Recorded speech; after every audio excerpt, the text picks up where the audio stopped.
Very good morning to all my dear friends. मैं हूं Prashant Mawani. I hope you are doing good. आज एक बहुत ही इंपॉर्टेंट क्रिप्टो करेंसी के साथ जुड़ा हुआ आर्टिकल हम डिस्कस करने वाले हैं। It's very important. बहुत सारे इंटरेस्टिंग पॉइंट्स हम डिस्कस करने वाले हैं।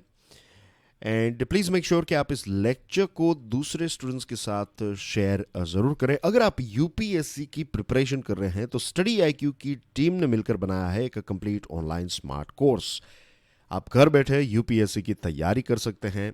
स्मार्ट कोर्स के साथ जुड़ी हुई सारी इंफॉर्मेशन आपको हमारी वेबसाइट studyIQ.com या फिर हमारे मोबाइल ऐप के ऊपर से मिल जाएगी। तो आज ही डाउनलोड करें स्टडी आईक्यू का mobile app. Now dear friends, आगे बढ़े उससे पहले एक छोटी सी इंफॉर्मेशन। आज हम बात कर रहे हैं 20 नवंबर के आर्टिकल्स के बारे में, और 22 नवंबर का जो लेक्चर है वो भी जल्द ही आपको मिल जाएगा। मेरी पूरी कोशिश रहेगी कि आज ही आपको ये लेक्चर मिल जाए। एक्चुअली 20th और 21st की बात करें तो there were few family friends marriages, and I am sure आप भी बहुत सारी शादियों में गए होंगे, क्योंकि ये जो दो डेट्स थी 20th और 21st, इसमें बहुत सारे मैरिजेस जो हैं वो अरेंज किए गए थे। तो I was busy with that, वरना मैं कल ही संडे को ही आपको ये 20th वाला लेक्चर जो है वो प्रोवाइड करवा देता। But anyway, let's start a new week with a new thought, a new energy, and a very interesting article. The monetary fiscal challenges of cryptocurrency. Indian Express का ये आर्टिकल है।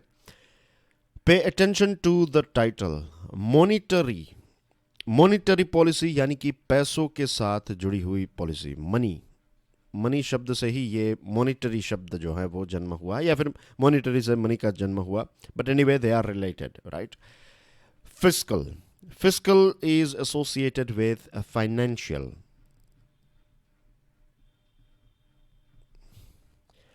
Money के साथ जुड़ी हुई जो मॉनिटरी पॉलिसी है वो कौन रिलीज करता है, या फिर उसकी देखभाल कौन करता है? Reserve bank of India. और fiscal policy government of India. तो challenges of crypto currency to monetary and fiscal, के क्रिप्टो करेंसी की वजह से मॉनिटरी पॉलिसी के ऊपर क्या इंपैक्ट हो सकती है और फिस्कल पॉलिसी के ऊपर क्या इंपैक्ट हो सकती है, ऐसा प्रश्न आपको मेंस एग्जामिनेशन में पूछा जा सकता है। एक नया क्वेश्चन है, एक नया पॉइंट ऑफ व्यू है। तो let's discuss this very important topic. देखिए, टेक्नोलॉजिकल रेवोल्यूशन हुआ, नई नई चीजें आई। अब उन चीज़ों की डिटेल्स में मैं नहीं जा रहा हूं। I am talking about smartphone और डिजिटल कनेक्टिविटी और ये सारी चीज़ें, जो डिजिटल वर्ल्ड हमारा क्रिएट हुआ। तो बहुत सारी डिजिटल एजुकेशन, ई हॉस्पिटल्स और ई हेल्थ, राइट? फिर आपके जो पहले हमें लाइसेंस लेकर पूरे देश में घूमना पड़ता था, license, I mean to say driving license, physical original driving license होना चाहिए, वरना you have to pay fine. लेकिन अब डिजी लॉकर है आपके पास, और दूसरे भी ऐसे ऐप हैं। आई थिंक उसका नाम क्या है, ई परिवहन या ऐसा कुछ नाम है, मैं भूल गया, but I am using that app. तो उसमें आपकी सारी चीज़ें आ जाती हैं, आपके कार के डॉक्यूमेंट्स, योर ड्राइविंग लाइसेंस, आपका पीओसी, आपका इंश्योरेंस, एवरीथिंग। तो बहुत सारी चीज़ें जो हैं वो ईजी हो गई। Same thing took place with the payment system as well, खास करके डीमोनेटाइजेशन के बाद। और डीमोनेटाइजेशन के बाद जो एक राइज हुआ, एक इंक्रीज हुआ, लोगों ने डिजिटल पेमेंट्स करना जो है वो स्टार्ट कर दिया। लेकिन अभी भी वो इतना ज़्यादा फेमस नहीं हुआ था डिजिटल पेमेंट। लेकिन कोविड के बाद तो डेफिनेटली डिजिटल पेमेंट जो है उसने एक नया ही रूप हमें देखने को मिलता है। हर जगह पर आपको क्यूआर कोड देखने को मिलता है। छोटी सी छोटी दुकान जो है वहाँ पर भी क्यूआर कोड रहता है कि आपको कोई जो है वो डिजिटल पैसे प्रोवाइड कर सके। तो डिजिटल मनी या फिर डिजिटल ट्रांजैक्शन, आई वुड से डिजिटल ट्रांजैक्शन जो है उसकी वजह से बहुत सारी चीज़ें जो हैं वो ईजी हो चुकी हैं, और बहुत सारे बिजनेसेस भी उसके बाद जन्मे हैं। जैसे कि जस्ट इमेजिन कि Ola, then you have this Zomato, Swiggy, ये सारी चीज़ें जो हैं वो डिजिटल प्लेटफॉर्म के बिना ऑपरेट कर ही नहीं सकती। और कितनी सारी जॉब्स और कितनी सारी पॉजिटिव चीज़ें भी इसकी वजह से हुई है। There is no doubt about it at all. अब digital currencies have the potential to spur financial innovation. Digital currencies की वजह से, या फिर हम बात करें क्रिप्टो करेंसी की वजह से, financial innovation, we are talking about some positive points here, कि फाइनेंशियल इनोवेशन हो सकता है। चीज़ों की एफिशिएंसी जो है वो ज़्यादा हो सकती है, और पेमेंट जो है वो करना चीप हो सकता है। अभी अगर आप लेट्स से 1 लाख रुपए ट्रांसफ़र कर रहे हैं, आईएमपीएस कर रहे हैं, तो उसके ऊपर 5 या फिर 6 रुपए हम पे करते हैं। क्रिप्टो करेंसीज या फिर डिजिटल ऐसी करेंसीज की के ऊपर जो है ये फीस जो है वो कम हो सकती है, ये फीस भी कम होगी और स्पीड भी ज़्यादा होगी, और फाइनेंशियल इंक्लूजन भी बढ़ सकता है। वित्तीय समावेशन जिसको कहते हैं, कि जो लोग फाइनेंशियल वर्ल्ड से दूर रहते हैं, जो सिर्फ कैश में डील करते हैं, अनऑर्गेनाइज्ड सेक्टर जो है उसको और ज़्यादा ऑर्गेनाइज किया जा सकता है, इनफॉर्मल सेक्टर को और ज़्यादा फॉर्मल बनाया जा सकता है with spread of digital currencies. ये कुछ इसके पॉजिटिव पॉइंट हैं। कुछ डेंजरस पॉइंट्स की बात करें तो सेफ्टी, साइबर अटैक हो गया और आपका पूरा अकाउंट किसी ने क्लीन कर दिया, साफ कर दिया। फाइनेंशियल इंटेग्रिटी, क्रिप्टो करेंसीज के माध्यम से मनी लॉन्ड्रिंग हो सकता है। मनी लॉन्ड्रिंग का मतलब यही है कि ब्लैक मनी को, जो जैसे आपके कपड़े ख़राब हो जाते हैं तो आप क्या करते हैं, जो महंगे कपड़े हैं, सूट्स और sherwanis and things like that, या फिर एक्सपेंसिव साड़ीज, तो आप उसको ड्राई क्लीन में देते हैं, लॉन्ड्री में देते हैं। तो लॉन्ड्री वाले क्या करते हैं, उसके दाग हटा देते हैं या फिर उसको जो मैलापन है उसको साफ कर देते हैं। मनी लॉन्ड्रिंग यानी कि ब्लैक मनी को वाइट कर देना। अब समझ में आ गया? It's very simple. Money laundering यानी कि ब्लैक मनी को वाइट करने की प्रोसेस को मनी लॉन्ड्रिंग कहते हैं। तो ये मनी लॉन्ड्रिंग भी इससे, क्रिप्टो करेंसी से इजीली हो सकता है। और जो आपको टैक्स पे करना है, राइट अमाउंट ऑफ टैक्स, उसको इवेड किया जा सकता है। आप उसको पे ही नहीं करेंगे तो रेवेन्यू के पॉइंट ऑफ व्यू से सरकार को बहुत बड़ा लॉस हो सकता है। और ये सारे जो क्रिप्टोज हैं उनको माइन करने के लिए you have to run heavy computers. Heavy computers को चलाने के लिए यू नीड इलेक्ट्रिसिटी, और ज़्यादातर इलेक्ट्रिसिटी कहाँ से पैदा होती है? कोयले से। तो एनर्जी का यूज़ भी बहुत ज़्यादा होगा। पानी का यूज़ बहुत ज़्यादा होता है, क्योंकि ये पूरी सिस्टम को चलाने के लिए, बड़े सर्वर्स और उन सारी चीज़ों को, उनके टेम्परेचर को मेंटेन करने के लिए water is used, electricity is used, और ये सारी चीज़ें, बहुत सारे एयर कंडीशंस लगाए जाते हैं। तो एनर्जी का भी काफ़ी ज़्यादा एक रिक्वायरमेंट रहती है एनर्जी की। तो ये कुछ इसके strong, not strong but I would say negative points हैं, and this are some positive points. अब जो क्रिप्टो करेंसीज हैं, क्रिप्टोस की अभी फिलहाल सिचुएशन ऐसी है कि इनको एक स्पेक्युलेटिव एसेट के तौर पर, एक प्रकार की आपकी एसेट, कि ये आपकी एक प्रकार की प्रॉपर्टी है, कि आपने जैसे रियल एस्टेट में पैसे लगाते हैं या फिर गोल्ड में, जैसे लोगों ने कैसे एसेट क्रिएट किया, गोल्ड खरीद कर आपने कहीं पर रख दिया, तो that becomes your asset, isn't it? In the same way लोग जो है वो क्रिप्टो करेंसी को ख़रीद रहे हैं और ऐसा मान रहे हैं कि ये एक स्पेकुलेटिव एसेट्स हैं, कि फ्यूचर में आज 100 रुपये की कोई 100 या फिर 200 रुपये का आपने कोई कॉइन लिया, और फ्यूचर में जाकर वो 1,000, 2,000, 1 लाख, 5 लाख जो भी हैं वो हो जाएगा, तो आपकी एसेट की वैल्यू जो है वो बढ़ती जाएगी।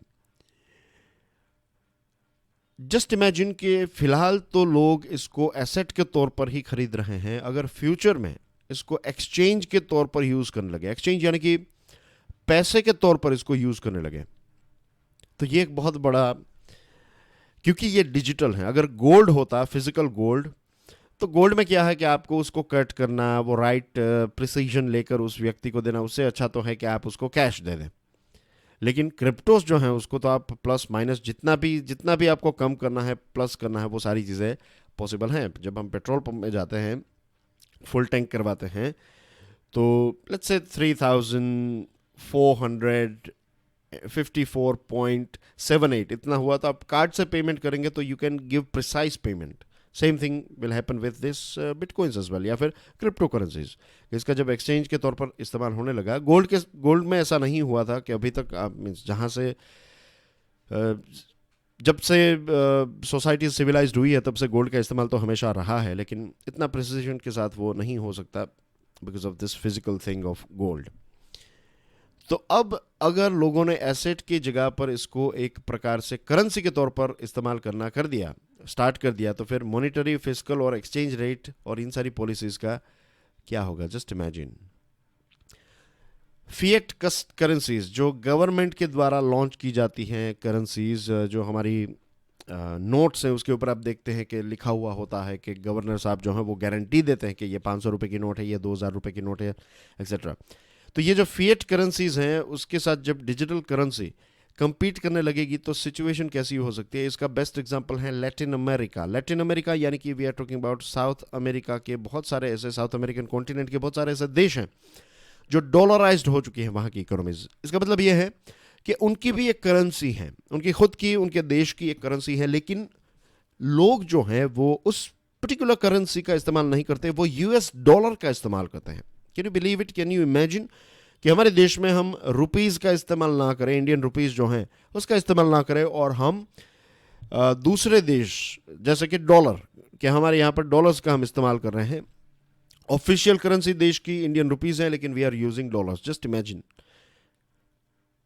तो सेम थिंग साउथ अमेरिका के बहुत सारे देशों में चल रही है, और इसकी इम्पैक्ट ये होती है कि अगर इन्फ्लेशन बढ़ चुका है तो इन्फ्लेशन बढ़ने के बहुत सारे रीजंस है, उसमें से एक रीज़न ये है कि जो बहुत सारे पैसे जो हैं, बहुत सारे करेंसी या फिर बहुत सारे मनी जो हैं वो ज़्यादा हो चुकी हैं।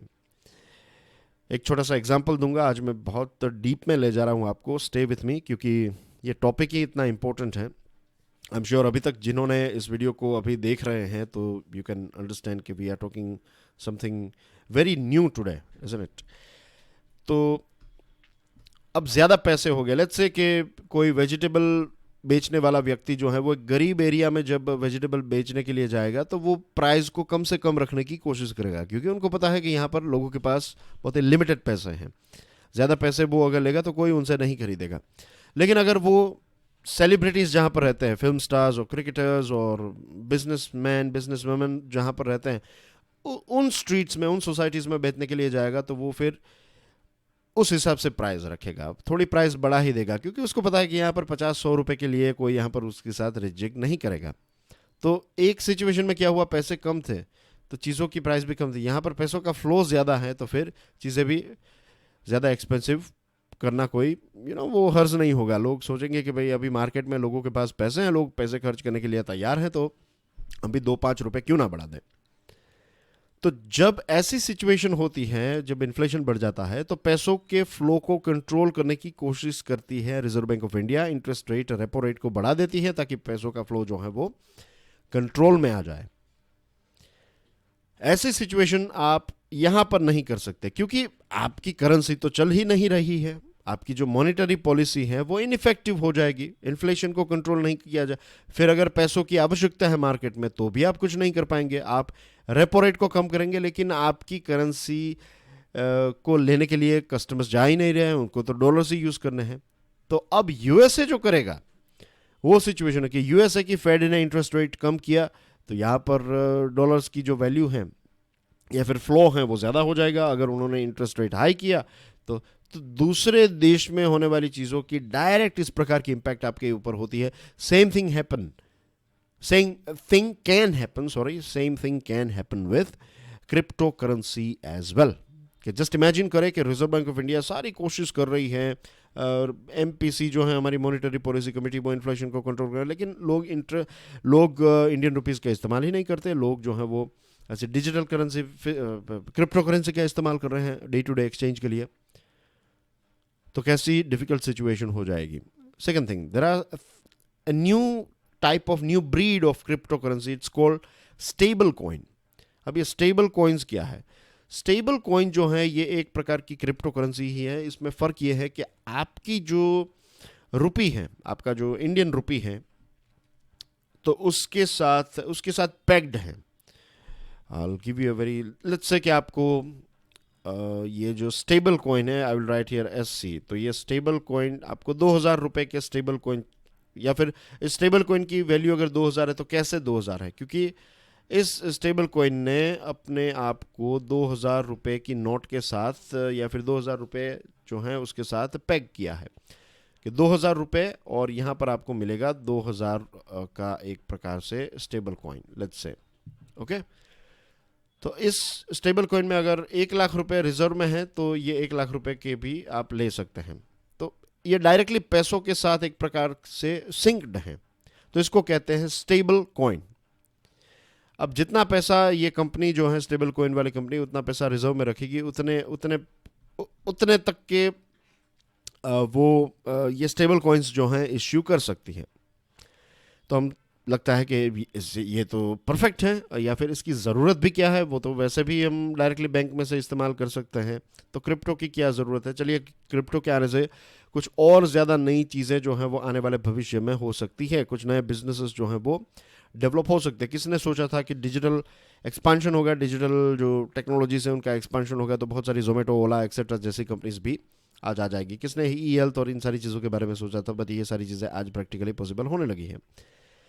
अब ऐसी सिचुएशन हो सकती है, ये जो स्टेबल कॉइन्स हैं उसमें प्रॉब्लम ये है कि भविष्य में ये जो मेगा टेक कंपनीज है, आजकल क्या, फेसबुक का एग्जांपल ले तो फेसबुक ने खुद का एक डिजिटल कॉइन, फेसबुक के पास बहुत सारे यूजर्स हैं, ऊपर से फेसबुक ने अपना क्रिप्टो भी लॉन्च कर दिया। तो स्टेबल कॉइन के तौर पर ही वो कर रहे हैं, क्योंकि डॉलर के द्वारा बैक्ड है उनका जो कॉइन है। तो अब ये जो फेसबुक का कॉइन है वो फिलहाल तो डॉलर के साथ मैच करता हुआ चल रहा है, डॉलर के साथ पैक्ड है। लेकिन भविष्य में, क्योंकि फेसबुक के साथ पास अपने यूजर्स हैं, अपनी खुद का एक रिजर्व रखा है उन्होंने, ये सारी चीज़ें हैं, तो अगर उनको सरकार की कोई पॉलिसीज़ पसंद नहीं आई, ये वो ऐसा हुआ, तो फिर ये इतना स्ट्रॉन्ग हो जाएगा फेसबुक या फिर जो भी दूसरी ऐसी कंपनीज हैं जो ऐसी चीज़ें कर रही हैं, तो वो इतने स्ट्रॉन्ग हो जाएंगे, वो कहेंगे कि भाई हमें आपकी सरकार के द्वारा बनाई गई पॉलिसीज जो है उसमें हमें फॉलो नहीं करना, मॉनेटरी पॉलिसी, हमें इंडिपेंडेंट हो जाना है, हम हमारी खुद की मॉनेटरी पॉलिसी लॉन्च करेंगे। तो उस टाइम पर अगर 10 ऐसी कंपनीज हैं आपके देश में जो अपनी अपनी खुद की मॉनेटरी पॉलिसीज लॉन्च कर रही है और एक तरफ सरकार भी कर रही है, तो इकोनॉमी की सिचुएशन कितनी कॉम्प्लेक्स हो जाएगी। Same thing goes with fiscal policy as well. Financial world की बात करें तो सरकार के पास ये मोनोपोली है फिएट करेंसी को इश्यू करने का। अब ये मोनोपोली जो है वो टूट जाएगी और फिर बहुत सारी कंपनीज जो हैं वो करेंसीज इश्यू करेगी, और टैक्स जो है वो सरकार को नहीं मिलेगा, तो टैक्स तो डिफेंस कैसे कर पाएगी, सिक्योरिटी कैसे कर पाएगी, सरकार पब्लिक सर्विसेज कैसे चला पाएगी। तो ये बहुत सारे डिस्ट्रप्शंस जो हैं वो क्रिएट कर सकता है ये जो क्रिप्टो करेंसी का आना, और क्रिप्टो करेंसी का अगर यूसेज स्टार्ट हो गया, लोग उसको कॉमनली अगर यूज़ करने लगे, तो ये सारे इश्यूज जो हैं वो हो सकते हैं। एंड ये काफ़ी कॉम्प्लेक्स और इंटरलिंक्ड इश्यूज जो हैं, इम्प्लीकेशंस इसके हो सकते हैं। तो ये थी कुछ इंपॉर्टेंट बातें। I hope things are clear to you. Lecture की पीडीएफ को डाउनलोड करने के लिए check out my Telegram channel, you can follow me on Facebook as well. अब बात करते हैं government schools will be crucial to post pandemic learning recovery, Indian Express का ये आर्टिकल है। ऑफकोर्स डियर फ्रेंड्स, एक सर्वे किया गया, annual status of education report ASER, और इसमें ग्रामीण इलाके के 75,234 बच्चों का फ़ोन के माध्यम से एक सर्वे किया गया। अब देखने को ये मिला है कि कोविड की वजह से प्राइवेट स्कूल में से एडमिशन कैंसिल करवाकर बहुत सारे पेरेंट्स जो हैं वो अपने बच्चों को गवर्नमेंट स्कूल्स में डाल रहे हैं। और पहले जो है 65.8% जितना एनरोलमेंट था, अब ये 70.3% तक पहुंच गया है। तो दैट बेसिकली मीन्स कि लोग अब ज़्यादा गवर्नमेंट स्कूल्स में जा रहे हैं। क्यों? ऐसा नहीं है कि गवर्नमेंट स्कूल्स की क्वालिटी ऑफ एजुकेशन जो है उसमें एक इजाफा हुआ है, या फिर ऑल ऑफ द सडन उसमें एक बहुत बड़ा क्वालिटी का प्रोलिफरेशन हुआ। नो, द थिंग इज़ कि प्राइवेट स्कूल्स की फ़ीस अफोर्ड नहीं कर सकते। इनफैक्ट बहुत सारी प्राइवेट स्कूल्स जो हैं कोविड की वजह से बंद हो चुकी हैं, और आंकड़ों के ऊपर भी देखें तो प्राइवेट स्कूल्स में एडमिशन्स जो हैं वो थोड़े कम हुए हैं। अब ASER रिपोर्ट जो है वो ये भी कहता है कि एक्सेस की बात करें, डिजिटल एजुकेशन की बात करें, तो लॉकडाउन के टाइम पर बहुत सारे बच्चे जो हैं वो घर बैठकर पढ़ाई करते थे, एज वी नो, लेकिन सभी के पास स्मार्टफोन अवेलेबल नहीं था। कुछ पेरेंट्स ने ऑफकोर्स वो स्मार्टफोन खरीद कर बच्चों को दिया, किसी ने लैपटॉप, किसी ने टैबलेट एक्सेट्रा, लेकिन आज भी हमारे देश में बहुत सारे ऐसे बच्चे हैं जिनके पास डिजिटल कोई भी ऐसा डिवाइस नहीं है जिसके माध्यम से वो एजुकेशन का पार्ट बन सके। और एटलीस्ट टेम्पररी टाइम्स में मैं स्ट्रांगली ये बिलीव करता हूँ कि जब आप स्कूल में हैं, कॉलेजेस में हैं, उसके लिए बेस्ट यही है कि आप फिज़िकल एजुकेशन लें। अब आप सोच रहे होंगे कि I am more traditional person, या फिर आज के ज़माने के साथ नहीं चल रहा हूँ, ऐसा नहीं है। आई एम डिजिटल प्लेटफॉर्म के ऊपर ही आपके साथ डिस्कशन कर रहा हूँ। बट द थिंग इज, सिर्फ बुक्स में जो आप चीज़ें पढ़ते हैं दैट्स नॉट इनफ। स्कूल में जब आप जाते हैं, आपके दोस्त बनते हैं, दोस्त नहीं बनते, दुश्मन बनते हैं। ये सारे जो आपके अच्छे ख़राब अनुभव हैं, ये आपको एक इंसान बनाते हैं। तो ये सारे एक्सपीरियंसेस जो हैं वो डिजिटल प्लेटफॉर्म पर नहीं हो सकते। या फिर बेटर जो है, दोनों में अगर बेटर करें तो better is physical interaction rather than digital interaction. When we are talking about, ये बात हो रही है जब एक छोटा बच्चा जो है, बच्चों एक छोटे से बच्चे की बात चल रही है कि एक लेवल तक, एक एज तक अगर वो पहुंच रहा है, तो वहाँ पर physical education is very important compare to digital. लेकिन अगर कोई ऑप्शन ही नहीं है, अगर कोविड जैसे सिचुएशन है, तो बेटर देन नथिंग। फिजिकल नहीं पॉसिबल है तो at least we can have a digital education, is it. फिर बहुत सारे ऐसे बच्चे हैं क्लास 1 और क्लास 2 के, जिन्होंने कभी फिजिकल क्लासरूम ही नहीं देखा है। उनका स्टार्टिंग ही डिजिटल से हुआ है, तो उनको फिर से फिजिकल में एडजस्ट करवाना होगा। दूसरी चीज़ जो बहुत ही डेंजरस चीज़ है वो ये है कि जिन बच्चों को प्रॉपर एजुकेशन नहीं मिला है ये 2 सालों के अंदर, उनके ऊपर ये जो इम्पैक्ट है, लर्निंग लॉस जो है, ये इंटर जनरेशनल लर्निंग लॉस होगा। यानी कि एक लंबे समय तक या फिर फॉर एवर इसकी इम्पैक्ट उनके ऊपर हमें देखने को मिलेगी। And this will be very bad. Biggest अगर कोई एसेट किसी भी देश के पास अगर है तो दैट इज़ ह्यूमन रिसोर्स या फिर ह्यूमन कैपिटल। किसी भी बिजनेस के पास अगर कोई भी सबसे बड़ी एसेट अगर है तो दैट इज़ ह्यूमन रिसोर्स या फिर ह्यूमन कैपिटल। और देश के पास, सोसाइटी के पास भी यही है। तो एजुकेशन का लॉस जो है that's a big loss for the nation. The labyrinth corridors और टू जस्टिस, जो भूल भलैया वाली कॉरिडोर्स हैं जस्टिस के, उसकी बात हो रही है यहाँ पर। पायोनियर का ये आर्टिकल है। हाल ही में chief justice N V Ramana साहब ने यह कहा है कि एक आम आदमी को क्या चाहिए, एक आम आदमी को क्विक जस्टिस चाहिए। और ये डिमांड लॉजिकल डिमांड है। ये डिमांड जो है ये एक लेजिट डिमांड है, लेजिटिमेट डिमांड है। हमारे देश में कितना लंबा वक्त लग जाता है, लोगों के जीवन बर्बाद हो जाते हैं, इतना डिले होता है केसेस में, और तारीख पे तारीख तो चलता ही रहता है। आज से लगभग 20-25 साल पहले वो फिल्म आई थी तारीख पे तारीख वाली, सनी देओल साहब की, Damini, one of the most interesting film ever. और उसमें भी आप देखेंगे तारीख पे तारीख चलती रहती है। आज भी वही सिचुएशन है, कोई भी बड़ा चेंज जो है वो नहीं हुआ है। और यहाँ पर जस्टिस रमन्ना साहब ने ये भी कहा, सीजीआई ने ये भी कहा कि जुडिशरी को एक फाइनेंशियल ऑटोनॉमी होनी चाहिए, ताकि जुडिशरी खुद अपनी अलग अलग ब्रांचेस क्रिएट कर ले, अपना अपना सेटअप जो है वो खुद एक्सपांड करे। हमेशा अगर सरकार की राह देखती रही तो फिर ये ब्यूरोक्रेसी और जुडिशरी के बीच में जो जो जस्टिस डिलीवरी है वो डिले होती जाएगी। एक आम आदमी की नज़र में, जैसे मैंने बताया, जस्टिस डिलेड जो हैं ये सबसे बड़ा प्रॉब्लम है। और सेकंड प्रॉब्लम जो है वो कितने सारे करोड़ों केसेस जो है वो अलग अलग लेवल्स पर, सुप्रीम कोर्ट में भी उतने केसेस पेंडिंग हैं, लोअर कोर्ट्स में तो करोड़ों केसेस पेंडिंग हैं, हायर कोर्ट्स में भी लाखों केसेस पेंडिंग हैं। तो ये सिचुएशन है हमारे देश की। और हर एक कोर्ट की तारीख जब आती है, ईजिली एडजर्नमेंट्स होते हैं, और वकील जो हैं, बहुत सारे ऐसे लॉयर्स हैं जो, खास करके जो एक्सपेंसिव लॉयर्स हैं, वो 2 मिनट के, 5 मिनट के, 1 मिनट के, आपको पता है लाखों रुपए रहते हैं। तो एक बार वो कोर्ट में आया आपके लिए और वहाँ पर जाकर एडजर्न भी हुआ, तो उस दिन के लिए आपको 2 लाख, 5 लाख, जो भी आपने फ़ी तय की है वो फ़ी आपको पे करनी पड़ेगी। जस्ट इमेजिन, ऐसी अगर 10-15 वो आपके लिए एडजर्नमेंट वाली डेट्स भी दे दे तो उसने तो करोड़ रुपए बना लिए। तो ऐसी सिचुएशन है। तो यहाँ पर ये सजेशन दिया गया है कि अगर कोई एडजर्नमेंट मांगता है, कोई वकील कहते हैं कि हमें एडजर्नमेंट चाहिए और ज़्यादा वक्त चाहिए एक्सेट्रा, तो फिर जो भी कोर्ट की फ़ी हुई है वो फ़ी हाफ फी वो पे करें। दूसरी चीज़ इससे होगा ये कि अगर कोई एडजर्नमेंट मांगेगा, तारीख पर तारीख मांगेगा, तो फिर लोग जो हैं वो बिजी लॉयर्स के पास जाना बंद कर दें। जो बड़े बड़े नाम हैं, जो बहुत ही बिजी रहते हैं, उनको मिलने के लिए भी आपको स्टार्ट स्टॉप वॉच रखी जाती है कि आपको 15 मिनट, कितने मिनट मिलना है, 30 मिनट। तो जब भी आप जाते हैं वो स्टार्ट स्टॉप वॉच के ऊपर बटन प्रेस कर देते हैं, 30 मिनट्स आपके पास होती है, वो आपके साथ 30 मिनट के लिए डिस्कस करेंगे, उसकी आपको एक फ़ी पे कर देनी है। ये तो केस स्टार्ट हुआ उससे पहले की है। तो हर जगह पर एक बहुत बड़ा मीटर लगाया जाता है और हर जगह पर पैसे कलेक्ट किए जाते हैं, तो इसमें भी एक बदलाव आएगा। फिर बहुत ज़्यादा जो दूसरे भी वकील हैं उनको भी थोड़ा बहुत काम मिलेगा। फिर जो फाइनल हियरिंग होती है उसमें भी दिनों तक ये बातें चलती रहती, तो इसको भी फिक्स किया जा सकता है 30 मिनट्स। आपको 30 मिनट्स के अंदर रैप अप कर देना है, आपकी सारी बातें जो हैं, सारी चीज़ें जो हैं 30 मिनट्स के अंदर आप बता दीजिए। और अगर उससे ज़्यादा वक्त आप लेना चाहते हैं तो आप ले सकते हैं। एवरी मिनट का आपको पैसा जो है वो पे करना पड़ेगा। तो एडवोकेट्स जो हैं वो भी टाइम पर फाइनल हियरिंग में अपनी जो फाइनल आर्ग्यूमेंट्स है वो 30 मिनट्स के अंदर ख़त्म कर देंगे, मेन पॉइंट से रखेंगे। फिर समय की बात करें तो हाई कोर्ट्स जो हैं वो सुबह 8:30 बजे से स्टार्ट की जा सकती है और 1:30 बजे तक चलती रहती है। उसके बाद उनकी फर्स्ट इनिंग ख़त्म हो सकती है और सेकंड इनिंग जो है वो 2 बजे से स्टार्ट हो सकती है और 7 बजे तक। और ये चीज़ें हम दूसरी कोर्ट्स के साथ भी कर सकते हैं।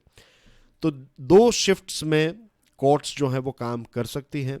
जजेस जो हैं वो हम रोटेशन बेसिस के ऊपर, जिसको कहते हैं रोस्टर, तो कुछ जजेस मॉर्निंग की शिफ्ट में काम करेंगे, कुछ जजेस आफ्टरनून वाली शिफ्ट में काम करेंगे, आफ्टरनून टू इवनिंग, और ये मॉर्निंग टू आफ्टरनून। तो ऐसे 2 शिफ्ट्स चलती रहेगी तो ज़्यादा केसेस को हम सॉल्व कर पाएंगे। और बहुत सारे ऐसे लॉयर्स हैं जो जजेस बनने के लिए तैयार हैं, तो उनके लिए एक एग्जामिनेशन कंडक्ट की जा सकती है। अगर वो क्वालिफाई करते हैं तो हमें और ज़्यादा जजेस जो हैं वो मिल सकते हैं। ज़्यादा लॉयर्स हैं और ज़्यादा जजेस भी हो जाएंगे तो केसेस जो हैं उसकी भी सॉल्व करने की स्पीड जो है वो इंक्रीज़ हो सकती है। फिर एक इंटरेस्टिंग फैक्ट ये है कि 70% जितने जो केसेस है लिटिगेशन के उसमें सरकार इन्वॉल्व होती है। तो इसमें यह है कि लोगों के साथ अन्याय हुआ लेकिन आपको न्याय चाहिए तो सरकार का दरवाज़ा, कोर्ट का दरवाज़ा खटखटाना पड़ता है। तो गवर्नमेंट को भी ये समझना चाहिए कि रूल्स एंड रेगुलेशंस को इस प्रकार से बनाए और इसे इम्प्लीमेंट करे कि आम आदमी जो है वो परेशान ना हो, क्योंकि ज़्यादातर जो केसेस है उसमें सरकार ही इन्वॉल्व होती है। और दूसरी एक चीज़, हमारे देश में एक नॉर्मल जो प्रैक्टिस हो चुकी है हमारे यहाँ पर कोर्ट्स में, और जो वकील भी होते हैं वो लंबे लंबे ऐसे लेटर्स लिखते हैं, लंबे लंबे रिपोर्ट्स लिखते हैं। दूसरे देशों के साथ अगर आप कंपेयर करें तो यू विल फाइंड कि वहाँ के वकील जो है वो एक बात को 1 पेज में लिख देते हैं। उसी बात को लिखने के लिए हमारे देश में 6-7 पेजेस का इस्तेमाल होता है। तो प्रिसाइज थोड़ा लिखें। और ये आउटडेटेड लैंग्वेज, कि कोर्ट की लैंग्वेज, हमें कितने भी आप एजुकेटेड हो यू विल फील लाइक कि आपको कुछ पता ही नहीं है, ऐसी फीलिंग आ जाती है जब हम सरकारी डॉक्यूमेंट्स और लेटर्स पढ़ते हैं। और दूसरे देशों में यूके के लेटर्स को आप देखिएगा कभी, बहुत ही सिंपल लैंग्वेज में, जिसको एक बहुत बेसिक इंग्लिश आती है वो भी समझ सकता है। तो ऐसी अच्छी ईजी लैंग्वेज का हम इस्तेमाल क्यों नहीं कर सकते? हम गुजराती में लिखें, हिंदी में लिखें, I am not talking about के इंग्लिश में लिखे हैं, what I am saying is कि हिंदी में भी लिखे तो बहुत ही सिंपल हिंदी का इस्तेमाल करें। हृदय परिवर्तन और ये सारे शब्द का जो है वो आत्मसंतुलन, हृदय परिवर्तन, ऐसे शब्दों का हम इस्तेमाल ना करें और बेसिक जो इजी टू अंडरस्टैंड शब्दों हैं उनका इस्तेमाल करें, तो भी लोगों के समझ में आएगी चीज़ें। लोग जो हैं वो लोगों को भी थोड़ा समझना स्टार्ट कर देंगे। तो ये कुछ बड़े बड़े रिफॉर्म्स की आवश्यकता है। फाइनेंशियल न्यूज़ की बात करें तो प्राइम मिनिस्टर साहब को जो एडवाइस देने वाली एक इकोनॉमिक एडवाइजरी बॉडी है, तो उनका प्रोजेक्शन ये है कि नेक्स्ट फिस्कल जो है हमारी इकोनॉमी जो है वो बेसिकली 7 से 7.5% के बीच में इसका ग्रोथ होगा। आरबीआई का प्रोजेक्शन 9.5 जितना है। और दूसरी जो चीज़ है वो ये है कि इस कमेटी के हेड जो हैं वो हैं विवेक देबरॉय साहब, और कुछ नए मेंबर्स भी इसमें ऐड किए गए हैं। फाइनेंशियल न्यूज़ में नंबर 2 जो है वो क्रिप्टो करेंसी के साथ जुड़ा हुआ है। आपको क्रिप्टो करेंसी के बारे में बहुत सारी चीज़ें पता चल गई, इज़न्ट इट? क्रिप्टो करेंसी के साथ जुड़ी हुई खबर यह है कि जब तक क्रिप्टो के रूल्स और सारी चीज़ें सॉर्ट आउट नहीं हो जाती तब तक क्रिप्टो करेंसीज का कहना यह है कि वो नई एड्स जो हैं वो नहीं चलाएंगे। फिर प्राइम मिनिस्टर साहब ने बैंक्स के साथ डिस्कशन या फिर बातचीत करते हुए ये कहा कि पहले ऐसा वक्त था कि जब जिस व्यक्ति को लोन की आवश्यकता थी वो लोन लेने के लिए बैंक के पास जाता था। आज उन्होंने ये सलाह दी है कि बैंक्स को स्टार्टअप्स को हंट करना चाहिए, देखना चाहिए कि कौन सा अच्छा स्टार्टअप चल रहा है, किसके अंदर किसको पैसा दिया जा सकता है, कौन ज़्यादा जॉब जनरेट करेगा। तो बैंक्स को बताया कि आप जो हैं वो एंटरप्रेन्योर्स और स्टार्टअप्स के पास जाइए जो नए आइडियाज़ को एक्सप्लोर कर रहे हैं। तो ऐसे एंटरप्रेन्योर्स को आप ढूंढिए और उनको पैसे दीजिए और उनको ग्रो होने में मदद करें। यह कुछ न्यूज़ आइटम्स, ये आप देख सकते हैं यूरोप में एक नई वेव कोविड की आ चुकी है, तो लेट्स होप कि ऐसा हमारे देश में या फिर दूसरे देशों में ना हो। As you can see here कि नए नए केसेस जो हैं वो काफ़ी बढ़ चुके हैं। जो ये प्रश्न है इसका आंसर है मध्य प्रदेश। एक नया प्रश्न आपकी स्क्रीन के ऊपर है। And I will see you soon with 22 नवंबर वाला लेक्चर भी जल्दी मिल जाएगा। Don't worry about it at all. जय हिंद।